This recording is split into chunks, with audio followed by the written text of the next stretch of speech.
Hi there. If you often find yourself getting angry, irritated, or easily bothered by others, this video might be for you. Not because I've mastered my emotions better than anyone else, but because I've been there too.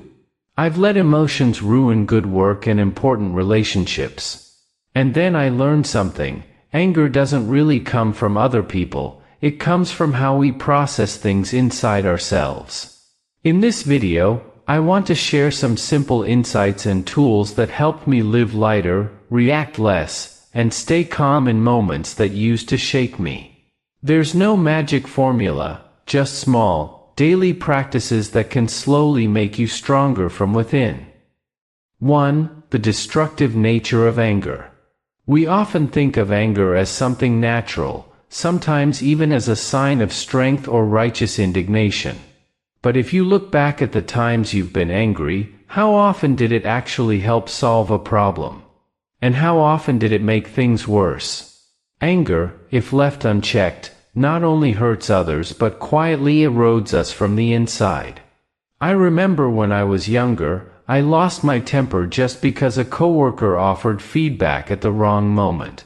She wasn't trying to embarrass me, but my pride and hot-headedness made me snap back, loudly and harshly in front of everyone. That brief moment of feeling powerful was quickly replaced by regret, and the tension lingered for weeks. What could have been an ally became a strained relationship. That one small moment taught me something big. Anger rarely fixes anything, it just sets everything around it on fire. Marcus Aurelius once wrote, "The best way to deal with anger is to stop it before it starts." It sounds simple, but if you've ever struggled with temper, you know how powerful that advice truly is. When anger first stirs, we still have a choice. But once it flares up, it's much harder to contain without damage. Seneca likened anger to a form of temporary madness. In moments of rage, we lose ourselves. Logic gives way to impulse, and the results are often words and actions we later wish we could take back. I once knew a manager who, in a fit of anger over a missed deadline, slammed his hand on the table and threw documents across the room. A few months later, it wasn't the employee who left, it was him. His outburst had cost him the trust of the team, and ultimately, his position. What the Stoic philosophers emphasized, and what life has repeatedly confirmed for me, is that anger doesn't show strength. It shows a lack of control. It's not a tool to solve problems, but a spark that often creates new ones. Beyond the immediate damage to relationships, anger also takes a toll on our physical health. Modern science has caught up with what the Stoics knew all along. Frequent anger can raise blood pressure, weaken your immune system, and damage your heart. It's not just an emotional poison, it's a physiological one. But the most dangerous part of anger is how it becomes a habit. Every time we give into it, we're training ourselves to react impulsively to discomfort. Over time, we become someone people walk on eggshells around, not out of respect, but out of fear or frustration. Slowly, feedback dries up, collaboration weakens, and isolation grows. And we're left wondering why people have pulled away. A friend of mine, a team lead at a tech company, once shared his wake-up call. When he first got promoted, he'd snap at his team when results were lacking. The more stress he felt, the harsher he became. But one day, a young team member broke down during a meeting. She simply couldn't take the pressure. That was his turning point. He realized that his anger wasn't leading, it was silencing.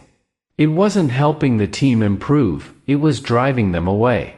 He started changing his tone, asking more, accusing less, and focusing on solutions instead of blame.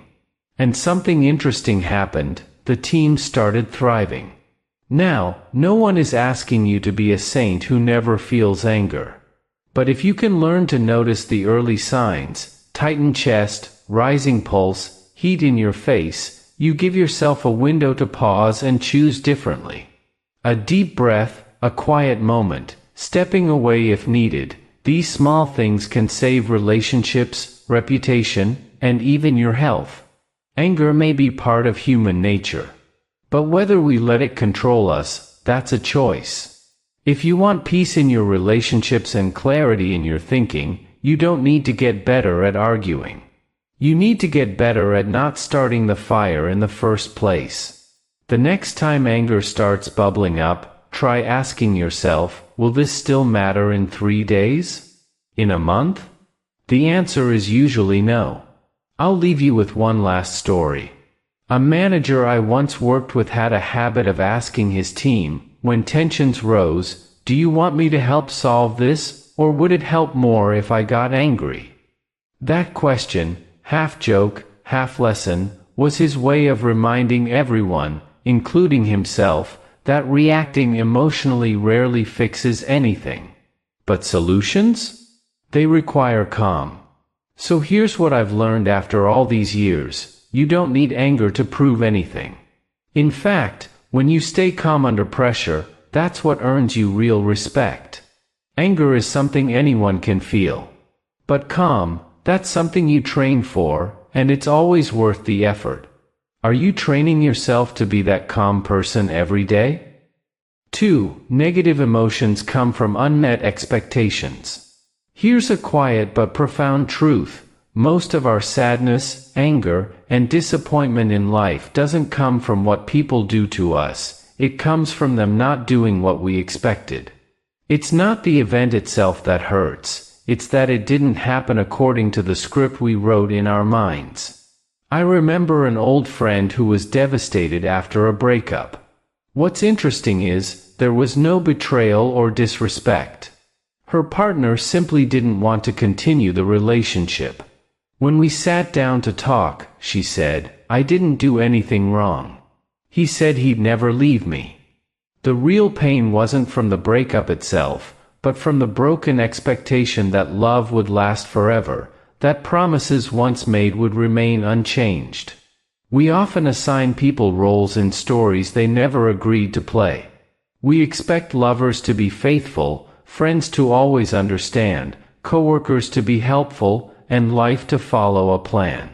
When reality drifts from these expectations, negative emotions come flooding in. But if we look closely, the pain doesn't always come from the facts, it comes from the version of those facts we hoped for. Seneca once said, we suffer more in imagination than in reality. Expectations, if unchecked, become mental traps. I once worked with a young startup team. One talented member quit after 3 months because he felt undervalued. Upon digging deeper, it turned out he assumed he'd be quickly promoted or given a leadership role. No one promised him that, it was just an unspoken expectation. And when it didn't come true, disappointment set in, and he walked away, not because the company failed him, but because it didn't match the picture in his mind. This happens all the time in work settings. We expect the boss to understand, clients to be polite, or the market to respond exactly as we planned. But life never signs a contract agreeing to our expectations. People get distracted, markets shift, and nothing ever happens exactly as we want. That doesn't mean the world is wrong, it often means our expectations were too rigid. So how do we adjust expectations without becoming cold or indifferent? First, turn rigid expectations into flexible assumptions. Instead of saying, my partner should always understand me, try thinking, they'll understand me sometimes, but there will also be moments they're tired, distracted, or simply not on the same page, and that's okay. This doesn't weaken love. It builds patience and resilience for when the inevitable bumps come. Second, distinguish between internal and external expectations. Expecting certain behaviors from others is risky, it's outside our control. But expecting certain standards of ourselves, like how we respond or grow, puts us back in charge. If I expect others to always treat me fairly, I'll likely be frustrated. But if I expect myself to stay composed and kind, no matter what, that's something I can build on. A manager I once worked with had a great approach. When delegating tasks, he'd say, "I'm hoping you'll do a good job, but I'm also open to whatever happens, because learning curves are real." This helped his team feel encouraged but not pressured. And when things went wrong, there was no finger-pointing, because expectations were realistic from the start. Expectations aren't wrong. In fact, they're part of what motivates us. No one works without expecting a paycheck. No one loves without hoping for respect. The difference is in how tightly we hold those expectations. Are they fixed demands? Or are they hopes we're willing to adapt when reality shows us a different path? Take parenting, for example. I once heard a mother say, "I gave up everything to raise my child, and now he shows me no gratitude." But gratitude can't be forced, and children express it in different ways. If a parent expects thanks in the exact form they imagine, verbal appreciation, obedience, or care, they might be disappointed. But if they shift their mindset to say, "I gave out of love, and I'll let my child find their own way to express it," the weight lightens. Stoics weren't emotionless, they simply trained themselves to question their interpretations. And managing expectations is one of the most powerful ways to shift from emotional reactivity to emotional clarity. If you find yourself often disappointed, frustrated, or hurt, try asking, "What exactly was I expecting? Is it reasonable? Am I clinging to an ideal rather than responding to what's real?" That one question might be the key to transforming your emotions from negative to balanced. Because as one of my mentors once told me, happiness doesn't come from the world going your way. It comes from learning to love the world even when it doesn't. 3. Anger is a reflection of the ego. There are moments when we get angry not because something truly serious happened, but because our pride got hurt. Anger flares up not from a great injustice, but from someone not treating us the way we believe we deserve. In other words, much of our anger stems from an ego that hasn't yet learned humility. I once witnessed a team meeting where a department head lashed out because a junior staff member unintentionally interrupted him to share an idea. The department head turned red, cut the person off, and publicly scolded them. After the meeting, I asked him privately, his input wasn't wrong, "Why were you so upset?" He said, "I can't let anyone make me look bad in front of the team." The content didn't anger him, it was the perceived attack on his authority. The ego, when left unchecked, quickly leads us into unnecessary battles. When someone disagrees, fails to compliment us, or offers criticism, the ego treats it as an attack. But if we step back and really look, many of those actions weren't malicious. Maybe the other person was tired, careless, or simply acting out of habit. Often, it has nothing to do with us at all. Marcus Aurelius once said, "It's not what happens that upsets us, but our judgment of it." If someone speaks harshly, their words are just sounds, until we assign meaning to them. And that meaning often gets filtered through the ego. "He disrespected me, they don't value me, I've been insulted." From there, anger takes hold as a form of defense. I used to be that way, especially in the early years of building my business. Every rejection, every critical email, felt like a personal slight. My young ego craved instant recognition, and when it didn't come, it revolted. I remember my first pitch to an investor. One of them asked, "Why should I trust someone your age?" Instead of giving a composed response, I got defensive. I lost that opportunity, not because of my idea, but because my ego couldn't handle the challenge. Years later, I finally understood, they weren't testing me as a person, they were testing my composure. In reality, most people aren't out to hurt us. They're living their lives, often clumsily, and sometimes they bump into our ego without even knowing it. But when we learn to quiet our ego and see things as they are, without unnecessary narrative, anger loses its grip. So how do we do that? I believe humility plays a big part. Humility doesn't mean thinking less of yourself, it means accepting that you are not the center of the world. No one owes you praise. No one is obligated to agree with you. And just because someone doesn't appreciate you today doesn't mean you're without value. A former colleague had a habit I admired. Whenever someone criticized him, he would pause and ask himself, what does this say about them, and what does it say about me? Once, a client yelled at him, and instead of reacting, he simply said, "Sounds like you've had a tough day." Remarkably, the client calmed down almost instantly. It wasn't weakness, it was strength in disguise. He didn't let someone's bad mood dictate his own. The ego tells us to retaliate, to prove ourselves, to reclaim our honor. Humility invites us to ask, is this really about me? That shift creates space. Space to pause. Space to respond wisely. Space to walk away when needed. In close relationships, especially family, ego gets tested even more. We expect understanding, support, even admiration from our loved ones. When they don't give it, we feel slighted. But humility helps us realize, everyone has their own view, their own limits, and no one is perfect in their role as a parent, partner, or child. Most conflicts don't stem from real problems. They stem from wounded pride. If both sides could step back, just a little, lower their guard just a bit, so many arguments would never happen in the first place. Eventually, what I learned from my own failures and self-reflection is this: peace doesn't come from always being respected, but from not being shaken when we aren't.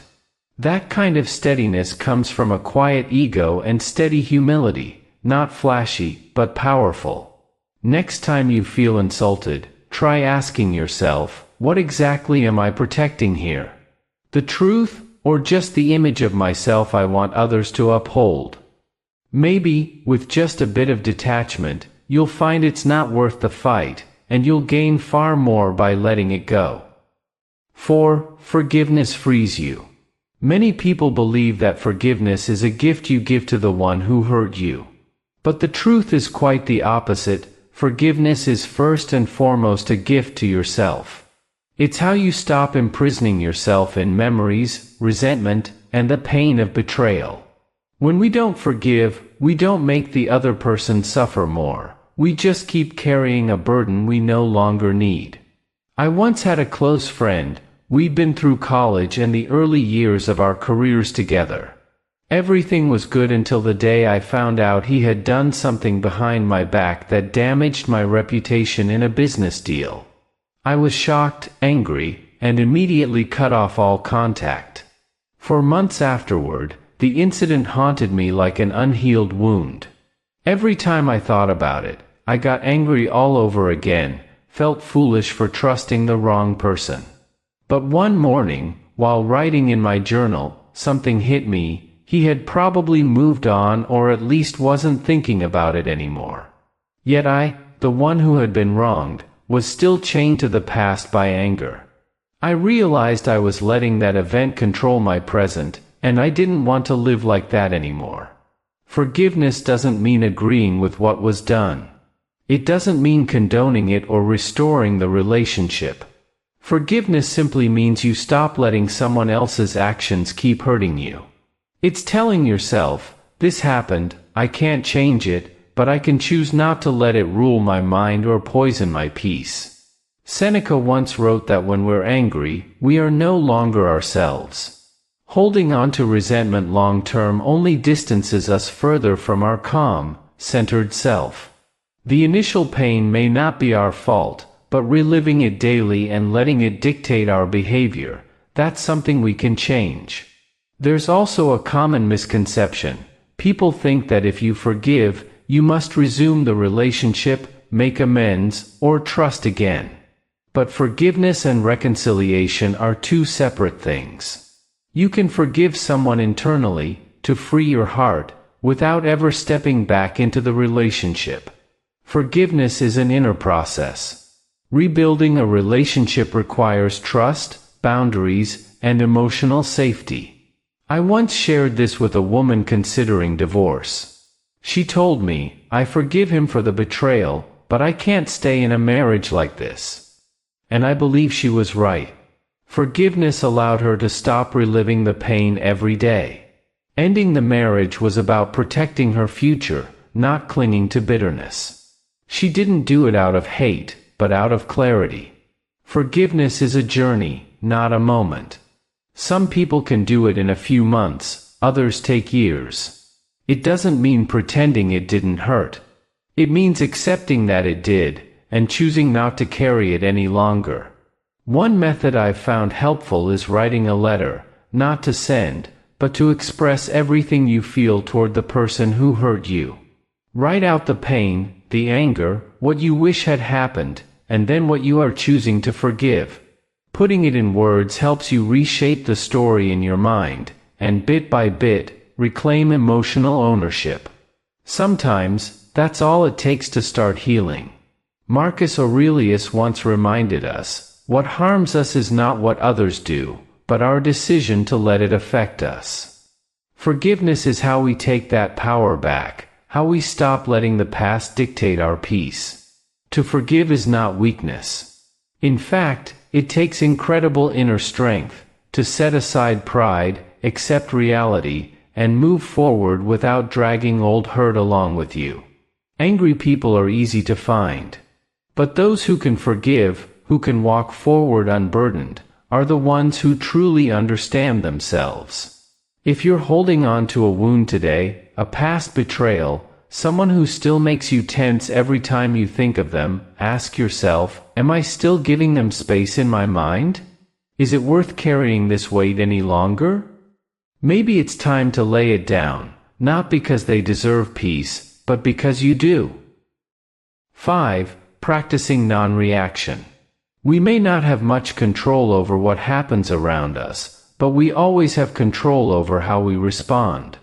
The unfortunate truth is that most of us live as if the opposite were true. We try to change people, events, and circumstances, but let our emotions and reactions run wild. I once watched a friend get publicly criticized during a team meeting. What surprised me was that instead of snapping back or getting defensive, he stayed quiet, listened, and when the other person finished, he simply replied, "Thanks for sharing.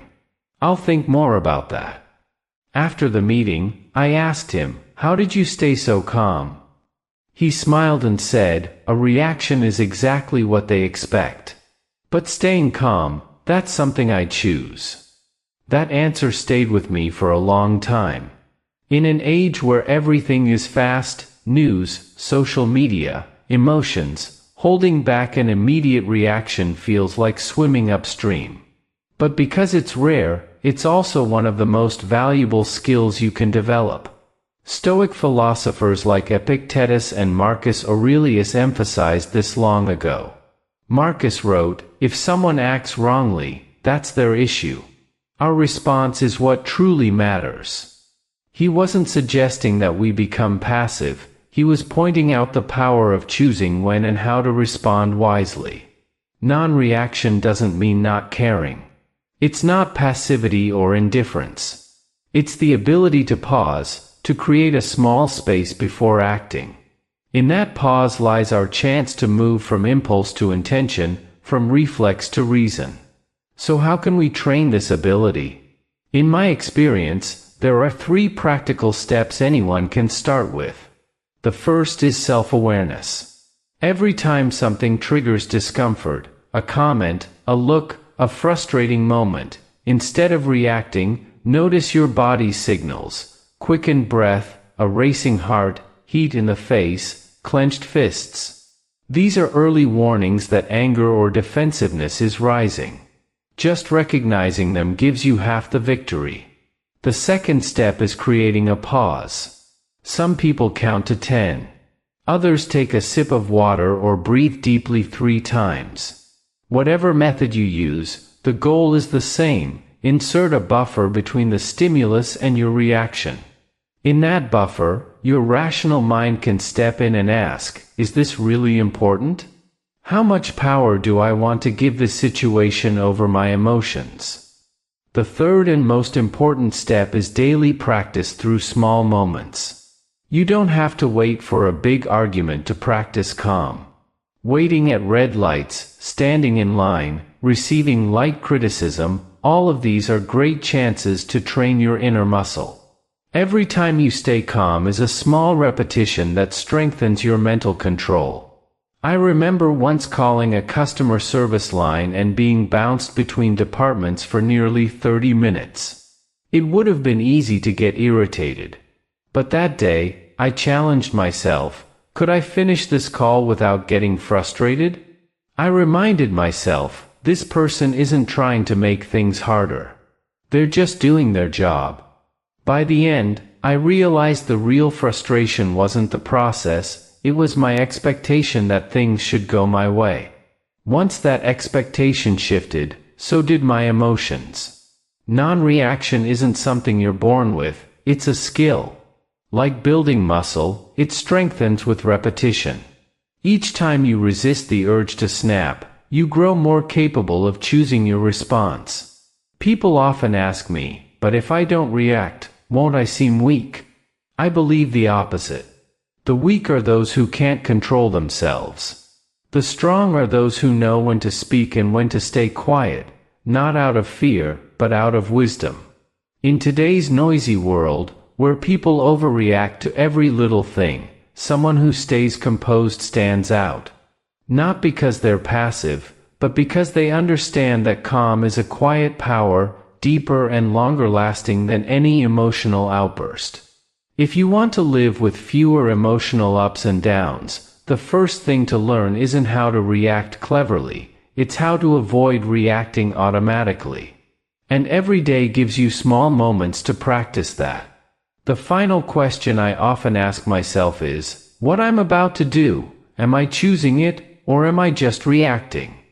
Sometimes, that question alone is enough to change everything. 6. Low self-esteem fuels anger. Some people seem to carry a short fuse.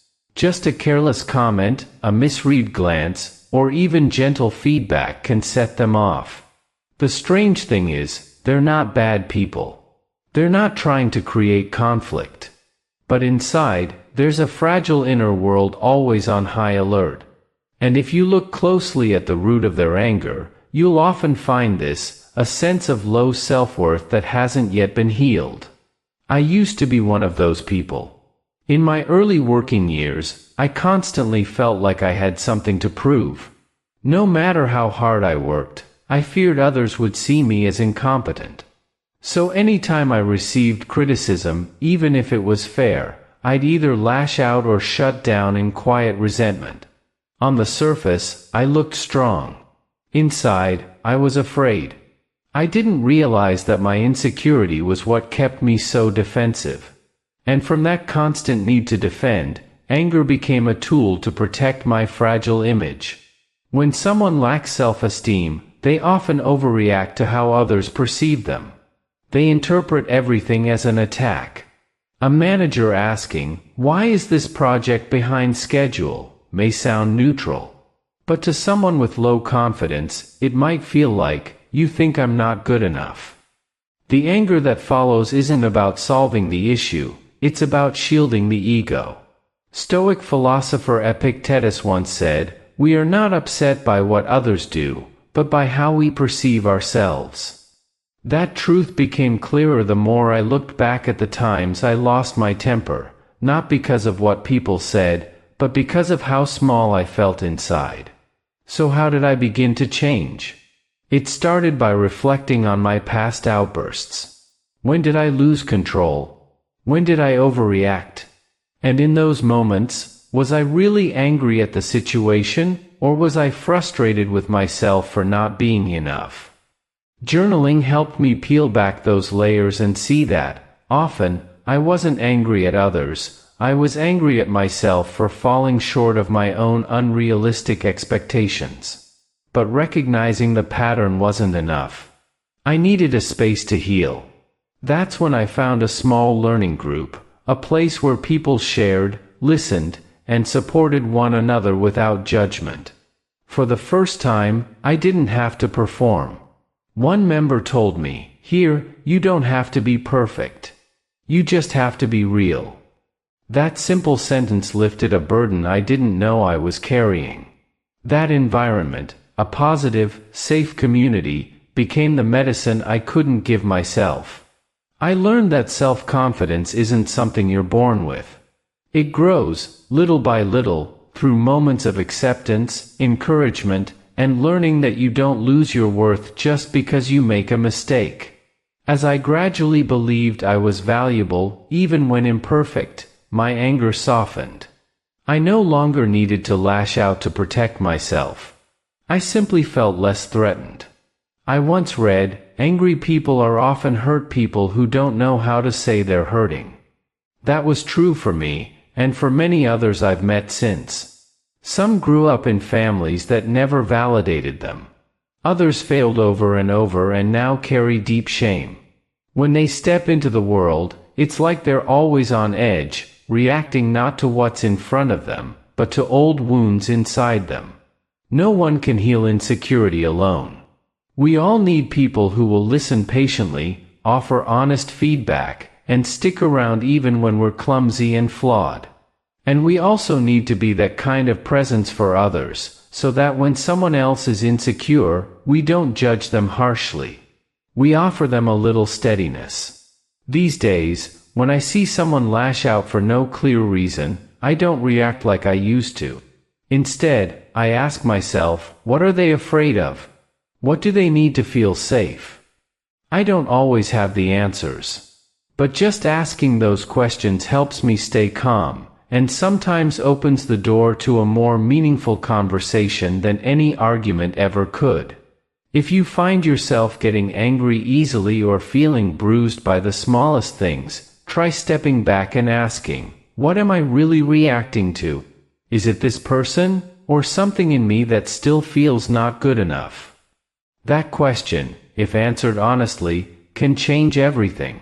Because once you begin to build trust in yourself, you won't need anger to protect you anymore. And you'll discover that peace doesn't come from controlling others, it comes from healing the relationship you have with yourself. 7. Living with purpose helps you control your emotions. Here's a truth I only realized after years of drifting. When you don't know what you're living for, everything that happens can throw you off. You feel lost, easily hurt, often angry. But once you have a clear purpose, your emotions begin to settle. You're no longer tossed around by every little thing, because now, you know what truly matters. When I was younger, I went through a period of aimlessness. I changed jobs constantly, my relationships went nowhere, and each morning I woke up with no real sense of direction. Because I lacked a purpose, I was easily swept up by every passing feeling. A harsh comment from someone would leave me upset for days. A delayed project would make me explode with frustration. I tried to manage my emotions through willpower, but I had no inner compass to hold on to. That's when I realized, the issue wasn't the emotions, it was the fact that I had no guiding direction to anchor them. Things started to change when I finally asked myself, what kind of life do I really want to live? It sounds simple, but it requires brutal honesty. I had to strip away the things others expected of me, what society praised, and dig deep to find what actually made me feel alive, not just busy. I remember one rainy afternoon, sitting alone in my favorite cafe with a notebook. I began listing all the moments in my life when I felt fulfilled, not just praised, not just paid, but deeply aligned. The common thread? I enjoyed helping others gain clarity, find direction, and solve their problems. Whether it was a friend seeking advice or a colleague stuck in a tough spot, I always felt more myself after those conversations. That realization became a turning point. I began to align my work, lifestyle, and relationships around that purpose. And the strange thing was, once my purpose was clear, I became more emotionally stable. When someone criticized me, I didn't take it personally.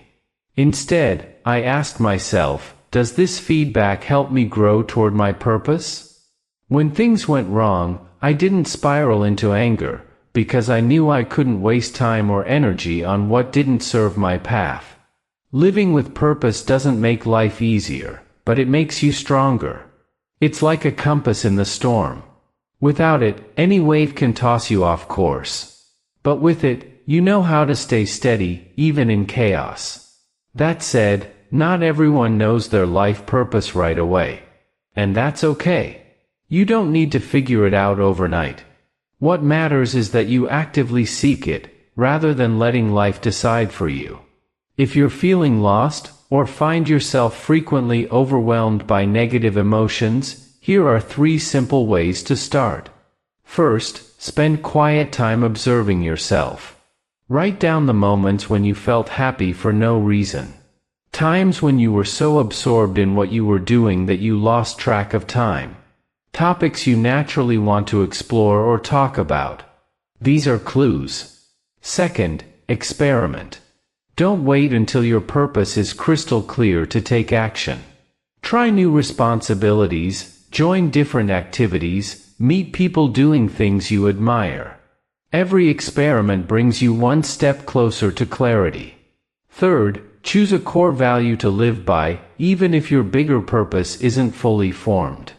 For example, decide to live with kindness, honesty, or a hunger to learn. Anchoring to one value gives you stability, even when the rest feels uncertain. And remember, your environment matters. Being around people who live with intention, who reflect deeply, who ask meaningful questions, these people don't need to give you answers. They simply help you ask better questions of yourself. Living with purpose isn't about making grand declarations. It's about quietly building an internal framework that guides your choices. Day by day, when challenges arise, you stop asking, "Why is this happening to me?" and start asking, "What can I learn from this to move forward on the path I've chosen?" That shift in question changes everything. Because when you know where you're going, you're less rattled by the small things along the way. You don't get angry as easily. You don't take things so personally. You stop reacting, and start responding with intention. And that's the real power of purpose. Not that it removes all your struggles, but that it gives those struggles meaning. Enough meaning to help you rise above them, stay calm, and keep going. 8. Rewiring the brain through neuroplasticity. There are times when we feel stuck in the same negative reactions and bad habits, as if our brain has been hardwired to behave that way. But the good news is, modern neuroscience has proven something powerful. The brain is not a fixed machine. It can change, adapt, and rewire itself. This quality is known as neuroplasticity. I used to think personality was something you were born with. If you were hot-tempered, you'd always be hot-tempered. If you were anxious, that's just who you were. But the more I read about the brain, the more I realized, those reactions aren't fate, they're the result of repeating the same thoughts, emotions, and behaviors over and over. The brain is like a forest. The more often you walk one path, the more defined it becomes. But if you stop using that old trail and start walking a new one, another path will begin to form. This isn't just theory. I've lived it myself. There was a time when I was quick to anger, especially when criticized. I'd get defensive, argue back, or stew in silence. Later, I'd regret my outbursts, but still found myself stuck in the same patterns. It wasn't until I read a study explaining how the brain strengthens the neural pathways we use most that I saw the pattern. Every time I reacted the same old way, I was deepening that groove. But if I could pause, even slightly, and choose a different response, I could start building a new track in my brain. That's when I started to practice. The first thing I tried was mindful meditation each morning, just 10 minutes of sitting still and focusing on my breath. It sounded simple, but it was incredibly hard for someone like me, whose mind never stopped racing. Still, over time, I noticed something. Meditation helped me see emotions as passing clouds, not permanent storms. I didn't have to act on every feeling. I could just watch it drift by. The second tool I picked up was emotional journaling. Each night, I wrote about one situation that triggered me, how I reacted, what I felt, and how I wished I had responded. Writing it down gave me distance. It helped me look at myself from the outside, almost like a coach reviewing game footage. It also helped me start mapping out new mental habits, ones that aligned better with the person I wanted to become. I also started retraining my inner dialogue. Whenever I messed up, I used to say things like, "You're such an idiot," or "You never get anything right." Those statements were so familiar I didn't even notice them anymore. Now, I replace them with phrases like, "I made a mistake, but I'm learning," or "Every failure is a step toward growth." It felt awkward at first, but like any new path in the brain, it needed repetition to become natural. A neuroscientist once said, "Neurons that fire together, wire together." In other words, the more often we think or act in a certain way, the stronger those brain connections become. If we consistently activate thoughts of calm, curiosity, or compassion, those pathways get reinforced. If we constantly complain, worry, or lash out, those become our default settings. I'm not saying rewiring your brain is easy, but I believe small, consistent changes can lead to deep transformation over time. 10 minutes of meditation, one journal entry, choosing to breathe instead of snapping, these may seem tiny, but they're powerful signals to your brain. This is the new direction. What's encouraging is that the brain doesn't care how old you are, how many mistakes you've made, or how long you've been stuck. It only responds to what you're doing now, what you're repeating, reinforcing, and practicing. And based on that, it will reshape who you become, little by little. If you've ever said, "That's just the way I am," try changing that to, "I'm training myself to become better every day." Your brain will listen, and it will respond with loyalty and change. Not in a flash, but steadily and surely. A simple question to start might be, what kind of reaction do I want my brain to get used to? Then, day by day, live as if you're training it, because in truth, you are. 9. Love and gratitude neutralize anger. There's a curious paradox. When you're angry, trying to reason your way out of it often makes the anger worse. But if you introduce even a small dose of love or gratitude into your heart, that anger can start to dissolve on its own. Love and gratitude are like two soft lights, enough to illuminate the darkest corners of the mind, where anger often hides. I once had a close business partner who worked with me during the first few years of my startup. We trusted each other deeply, sharing both early wins and tough losses. Then one day, I found out he had signed a private deal behind my back. I felt betrayed, angry, disappointed, and the pain lingered in my mind every time I thought about it. At the time, I tried everything to manage my emotions: positive thinking, logical reflection, venting to friends. But nothing truly lightened my heart. Then one evening, while journaling, I asked myself, what if I start not with the anger, but with the good things I once shared with this person? I began listing them: the times he had supported me, those long late-night conversations about keeping the company alive, the times he gave me credit for wins that were shared. And I realized, if it weren't for him in those early days, I might have quit long ago. Gratitude began to slip through the cracks of my anger. I didn't forget what he had done. But I stopped seeing him only through that one mistake. He was both the person who hurt me and the person who helped me. And so was I. When I could see people, including myself, as more than just their worst moment, the anger started to fade. That's when I understood, gratitude doesn't deny the pain. It simply reminds us that even amid the mess, there are things worth appreciating. And if we're humble enough to see them, we no longer let anger dominate our actions or our hearts. Of course, this is not easy, especially when the pain runs deep. Some people betray your trust, lie to you for years, take advantage of your love or money. So how do you hold on to gratitude in moments like that? I don't think we should pretend to feel grateful or force fake kindness. But we can start by separating the person from the act. Someone may have done something hurtful, but that doesn't erase all the good they once brought into our lives.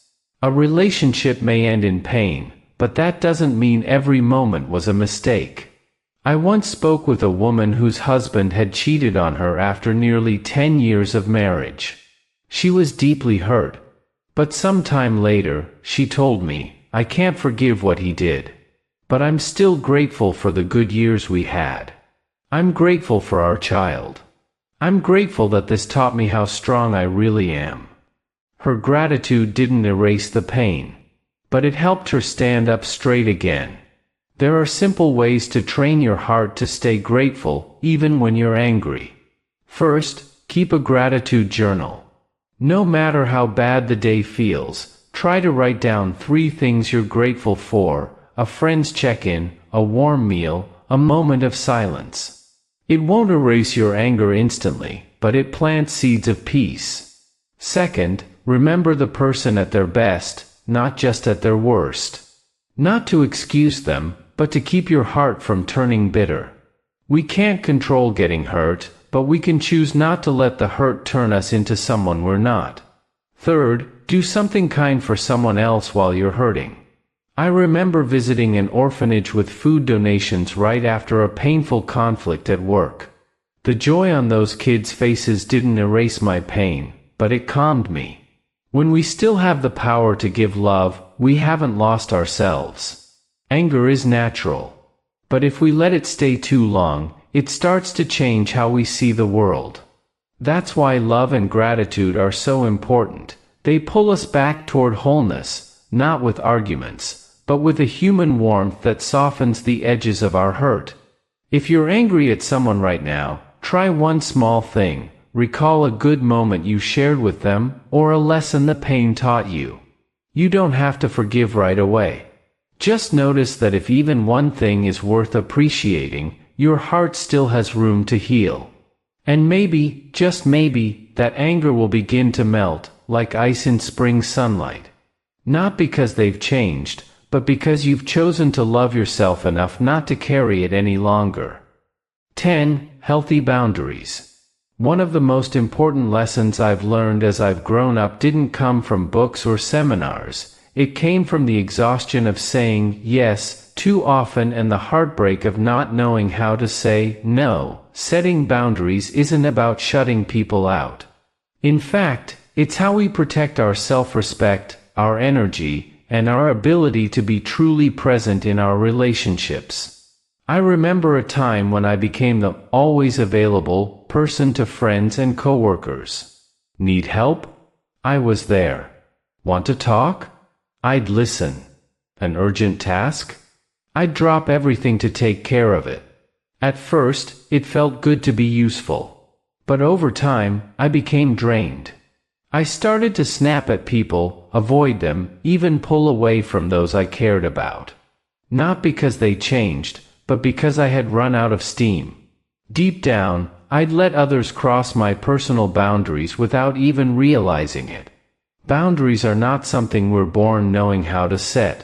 Most of us grow up in environments that reward being nice, selfless, and treat saying no as selfish. But the truth is, if you keep pleasing others at the cost of hurting yourself, that's no longer kindness. That's self-neglect. I began learning how to set boundaries with small steps, saying no to an outing when I was exhausted, stopping work messages after 10 p.m., politely declining unreasonable favors. At first, I felt guilty. I worried people would think I'd changed. But to my surprise, most reasonable people understood. And the ones who reacted negatively? They were often the ones who had benefited from my lack of boundaries. The harder question is, what do you do when someone doesn't respect your boundaries? I remember a friend who kept calling me past midnight to vent about her relationship. I'd already explained that I needed to sleep early for health reasons, but she kept calling and would text nonstop if I didn't answer. One night, I sent her a message, "I understand you're going through something. But I can't keep taking late-night calls like this. If you need to talk, let's set a time when we're both in the right space for it." She went silent for a few days. But eventually, we spoke again, this time, at a clear hour, and with a more thoughtful conversation. I realized that people who respect you will adjust. Those who don't, if you keep accommodating, will only push further. Setting boundaries isn't about closing doors. It's about being clear, which doors are open, and when. A calm, direct, and firm approach is far more powerful than silent endurance or sudden outbursts. Healthy boundaries require three things: clarity, consistency, and communication. Clarity means knowing what your limits are, your time, energy, values. Don't wait until you're overwhelmed to draw the line. Consistency means sticking to your no once it's said. Every time you break your own boundaries under pressure, you teach others that they don't have to take you seriously. Communication means letting people know when a line is crossed. You don't have to yell or criticize. You can simply say, "This makes me uncomfortable. I'd appreciate it if we could respect this limit going forward." Some people will be surprised. Some may get upset. But the ones who truly belong in your life, they'll get it, and they'll stay. I'm no longer the always available person I once was. But when I do show up, I'm fully present. I know when I need rest, space, or respect. And because of that, I no longer feel resentment when I help others, because I know I'm doing it within my limits, not beyond them. Boundaries are how you teach others to treat you. But more importantly, they're how you remind yourself that you deserve kindness, not just from others, but from yourself too. 11. Not everything deserves attention.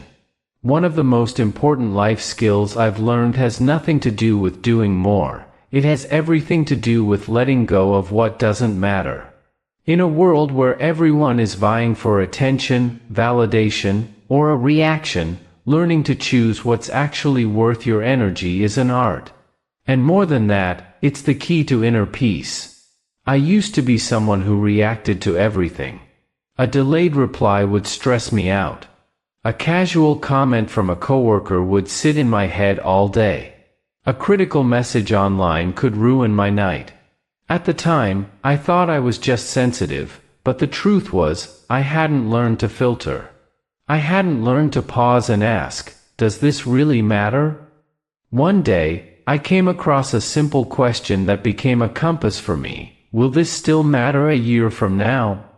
When I started applying it, I was stunned to realize that more than 80% of what I was stressing, worrying, or getting upset about were, frankly, small things I wouldn't even remember a few weeks later. From that point, I started building what I now call a mental filter, a system to help me decide what deserves my attention, what to let go of, and what to channel into meaningful action. That filter is built around three questions.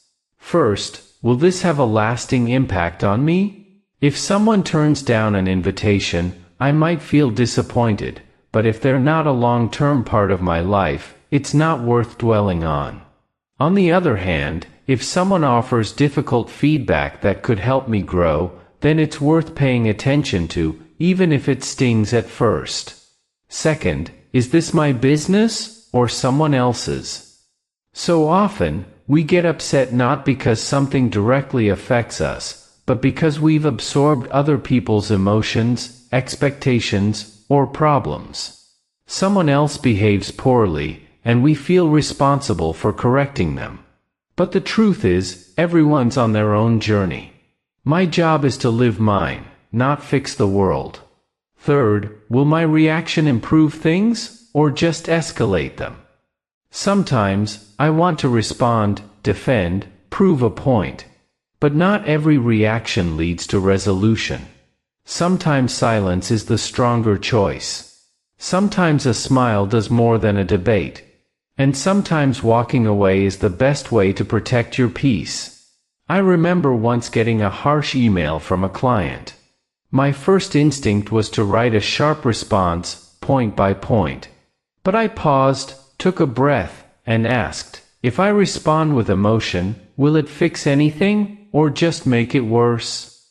A few hours later, I replied with clarity and a focus on solutions. Not only did we resolve the issue, we ended up working together even more effectively.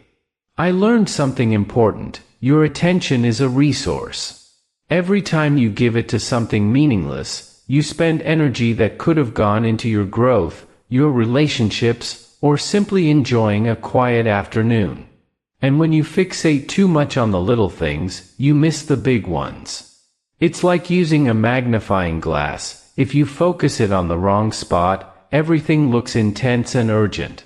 But if you aim it with care, you can actually see what matters. In today's noisy world, where distraction is endless, knowing what to care about matters more than knowing everything. Strength doesn't come from reacting to everything, it comes from choosing what to respond to.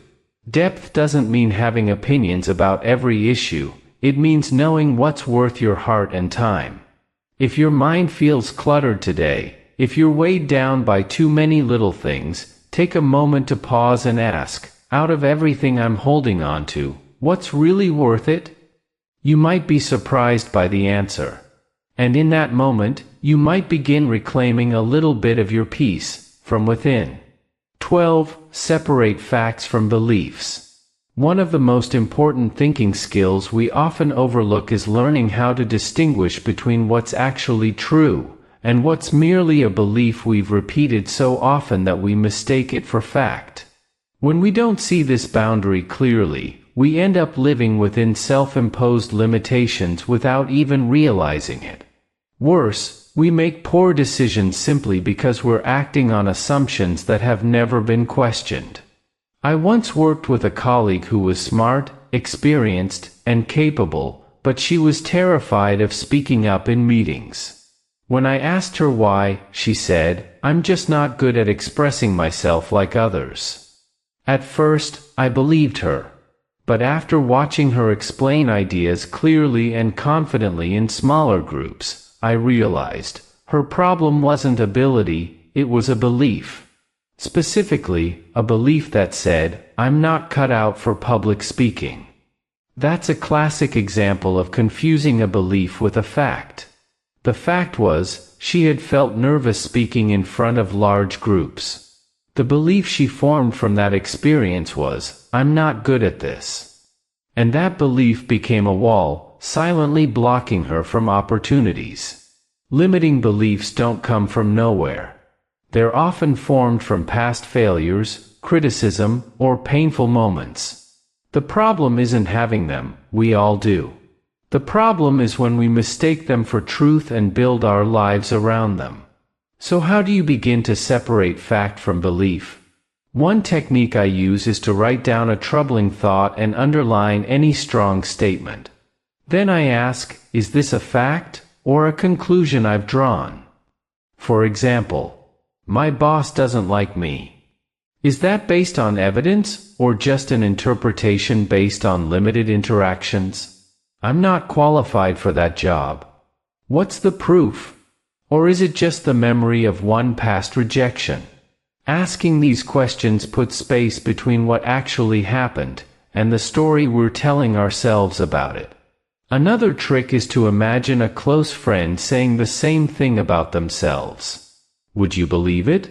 Often, we'd respond with, "That's not true, you're better than you think." So why don't we offer ourselves the same compassion? I did this when I first stepped into a leadership role. A voice in my head kept saying, "You're not ready to lead."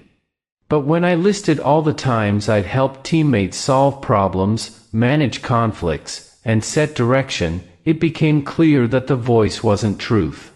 It was fear, disguised as logic. To identify limiting beliefs, try these 3 questions. 1. Is this belief based on solid evidence? 2. Is it always true, in every situation, for everyone? 3. If I no longer believe this, how would my actions change? That last one is powerful. If a belief is holding you back from taking a step, speaking up, or applying for something, it's worth challenging. A friend once told me he didn't think he could start a business because, in his words, "I don't have a business mindset." I asked, "How do you know that?" He replied, "I tried selling online once and it failed." I smiled and said, "One failed attempt doesn't define you. Maybe it was the wrong time, product, or strategy. But it doesn't mean you don't have what it takes." Once I understood how to separate beliefs from facts, I became less harsh in judging myself. I stopped labeling setbacks as proof of my character. I began asking better questions, looking more closely at my thoughts, and stepping beyond old limitations, even if just one small step at a time. In the end, we can't live without beliefs. But we can choose which ones to keep, and which ones to rewrite. And that starts with the habit of pausing, reflecting, and questioning the stories we've carried for too long. If you're feeling stuck today, try writing down one belief you hold about yourself, then ask, is this really a fact? Or is it just something I started believing out of fear? That question, asked often enough, could open the door to a new perspective, and maybe even a new way of living. 13. Healthy self-image. One of the most subtle yet powerful forces shaping how we feel, act, and live each day is the image we carry of ourselves. We don't live according to who we really are, we live according to who we think we are. And if that image is distorted or fragile, we'll either shrink away from life or spend our energy pretending to be confident. But when our self-image is healthy, we don't need to prove anything, and we're not easily shaken by praise or criticism. I used to be someone who cared a lot about making a good impression. In my early career, I was always dressed sharply, careful with my words, constantly wondering what others thought of me. On the surface, I looked confident, but inside, I felt insecure. A small remark could trouble me for hours. If someone didn't reply to my email, I assumed I'd done something wrong. That anxiety came from a self-image built not on who I was, but on how I was seen. I remember once, after giving a presentation, someone told me I spoke very professionally. Instead of feeling proud, I panicked. What if I can't live up to that next time? The compliment didn't strengthen me, it became pressure. That's when I realized I didn't truly believe in my own worth. I was borrowing confidence from others' opinions, and that's a shaky foundation.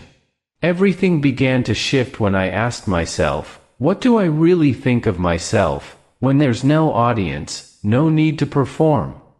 That simple question opened up a long and uncomfortable journey, because I had to face the parts of myself I'd avoided: comparison, jealousy, fear of being overlooked, and old emotional wounds.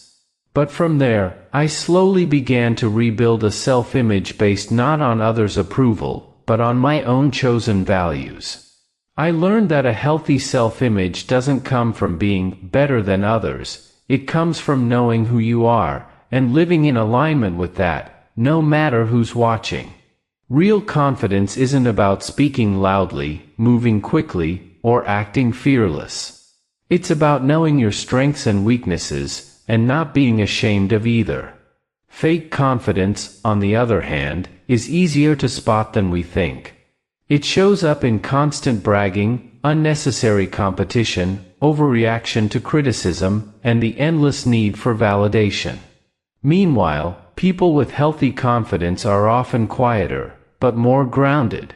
They don't need to win every argument, because they don't need to prove their worth.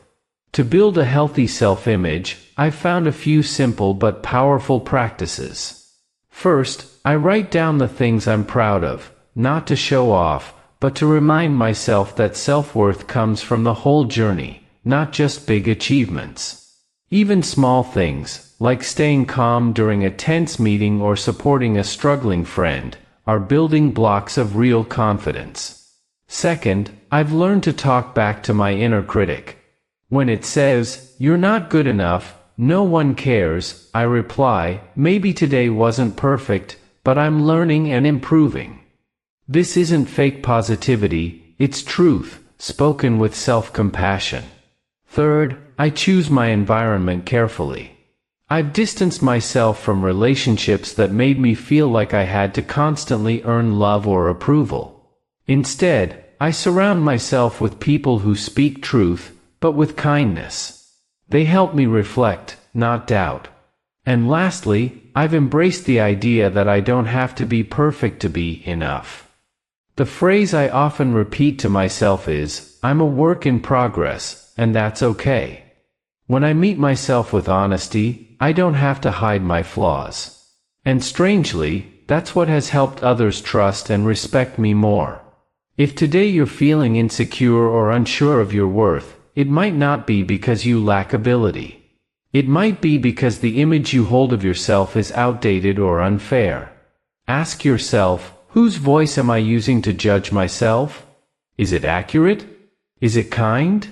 And if the answer is no, maybe it's time to start redrawing that self-image with the colors of truth, compassion, and patience. Because when you truly believe in your own worth, you don't need to put on a show. You simply walk forward, quietly, confidently, and at peace. 14. Beyond good and evil labeling. One common habit we often overlook is our tendency to categorize everything and everyone as either good or bad. If someone compliments us, they're good. If they criticize us, they're bad. If life flows smoothly, it's good. If we hit obstacles, it's bad. This type of black and white thinking may help us make sense of the world quickly. But over time, it narrows our perspective, stirs up unnecessary emotion, and makes our relationships more defensive and judgmental. I used to be like that. At work, I would quickly label people. Friendly colleagues were trustworthy, aloof ones were problematic. If someone disagreed with my ideas, I took it personally, as if they were against me. This mental pattern made me anxious, short-tempered, and, frankly, hard to collaborate with in the long run.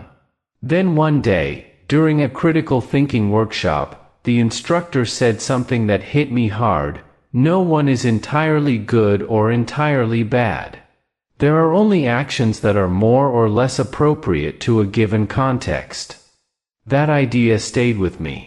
I began reflecting and realized, most of the people I'd labeled as bad had also shown kindness or good intentions at some point. And some of those I'd idealized had let me down too, but I'd overlooked that because I liked them. This rigid split between good and bad is a mental shortcut we use to feel safe and in control. But it doesn't help us understand life more deeply. Since then, I've practiced something surprisingly simple, but not easy: seeing people as they are, not as I want them to be. I try not to slap on labels like good person or bad person, but instead observe behaviors in their context. I ask myself, are they acting from fear? From ignorance? From unhealed pain? When I look through that lens, I don't feel as angry. I can still disagree, still set boundaries, but without the heavy emotional baggage. But that brings up a very real question. If I stop labeling someone as bad, how do I still protect myself when they behave poorly? This is where a crucial distinction comes in, between judging the person and evaluating their behavior. I can say, "This behavior is not okay," or "I won't accept being treated this way," without declaring, "They're a bad person." This allows me to enforce healthy boundaries without carrying hatred. For example, I once worked with someone who was controlling and often changed expectations at the last minute. In the past, I would have labeled him as difficult and cut off the relationship.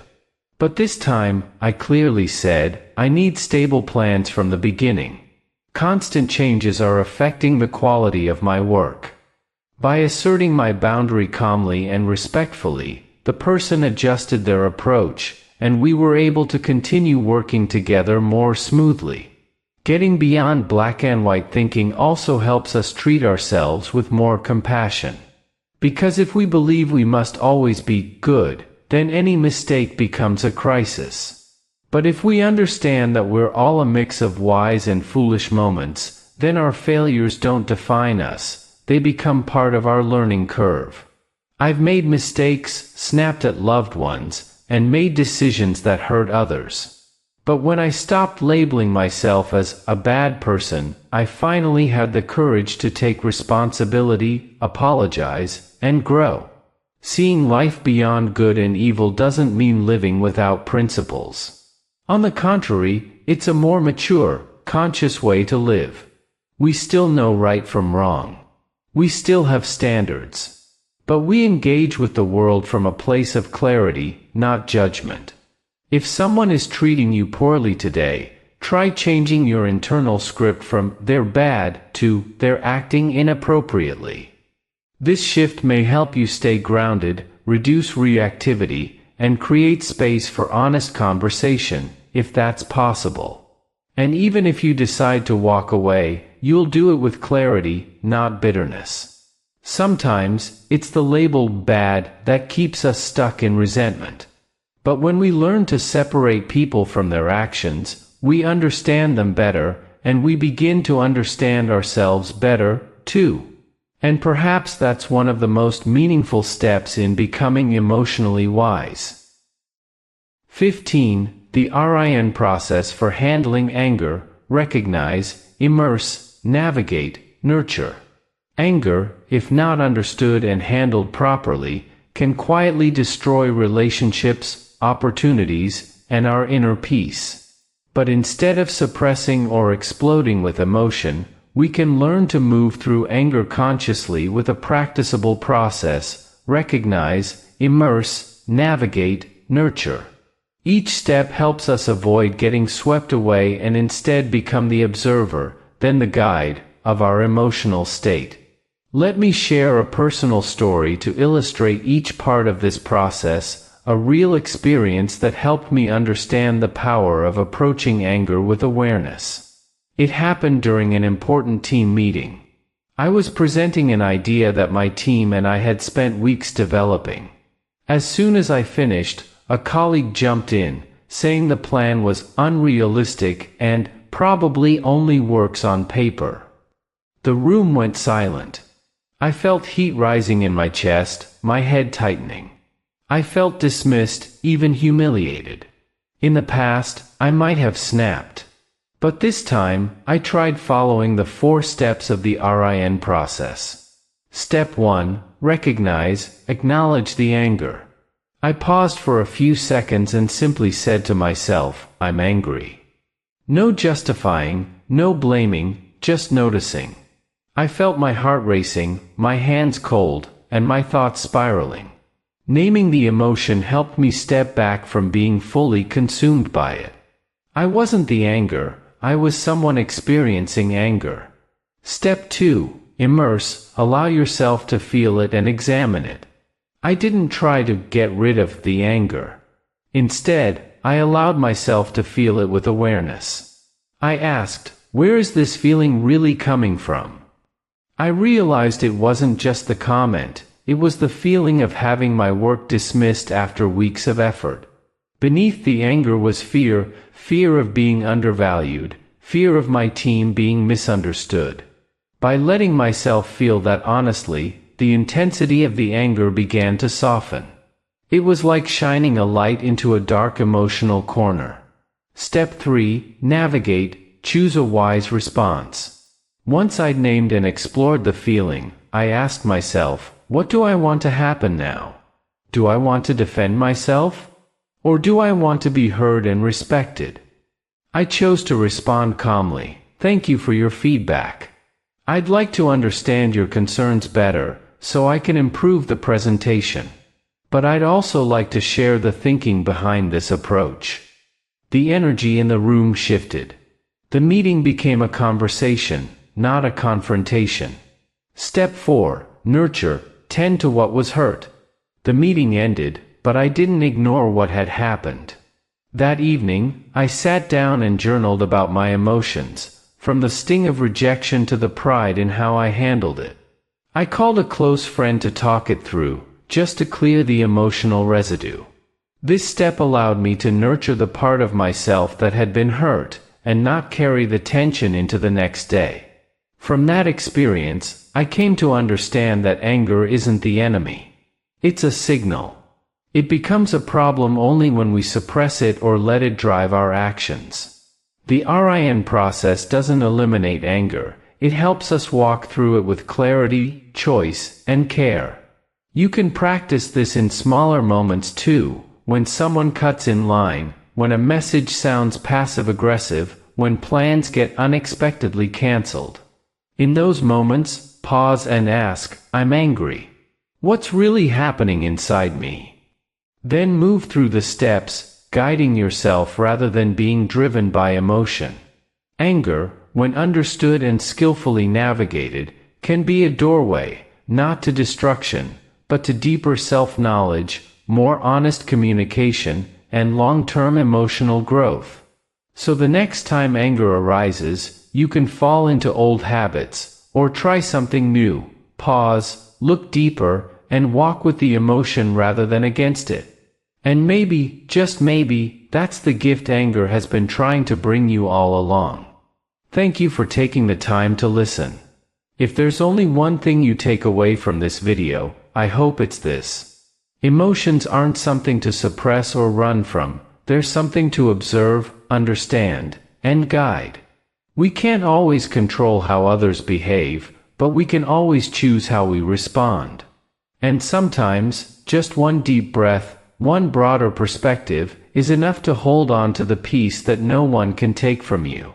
Wishing you a lighter day, not for others, but for yourself.